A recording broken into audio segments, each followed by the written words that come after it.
The management and treatment of sex offenders.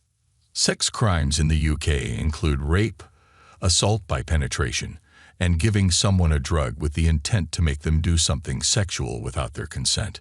1 in 6 children is sexually abused before they turn 16, according to the National Society for the Prevention of Cruelty to Children.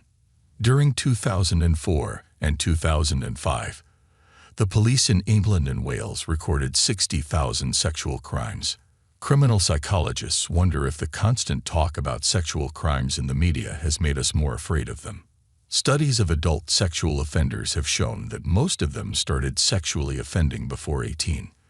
Less than 1% of all crimes that young people ages 10 to 17 do that get them locked up or under the watch of offending youth services are sexual offenses.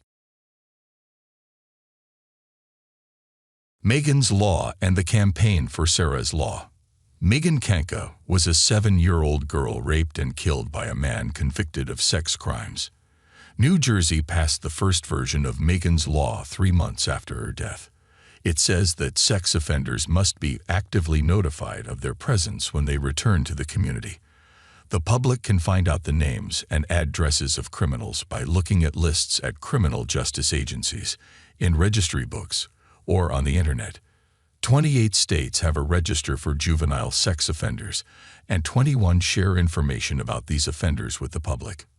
Megan's Law lets the public see private information about people who have been registered as sex offenders against children.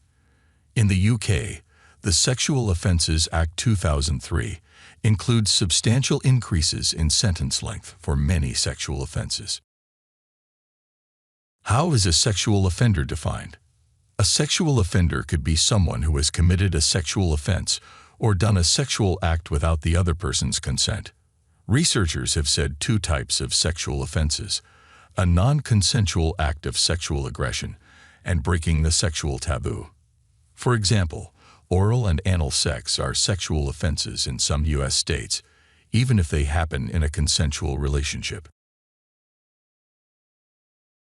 What causes sexual offending? There is no one reason people do sexually wrong things, and we don't fully understand what makes someone a sexual offender.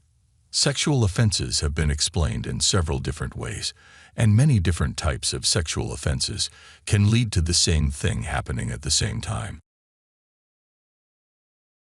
How things changed over time. Sex offenders are likelier to have bad relationships with their parents than non-sex offenders. Growing up in a family where bad behavior is the norm can hurt a child's moral and social growth. These studies look at what it is about adults that might make them more prone to repeat offenses. They try to find out what makes sex offenders different from other adults. One study found that about 1/4 of rapists and almost 2/3 of child abusers had been abused as children.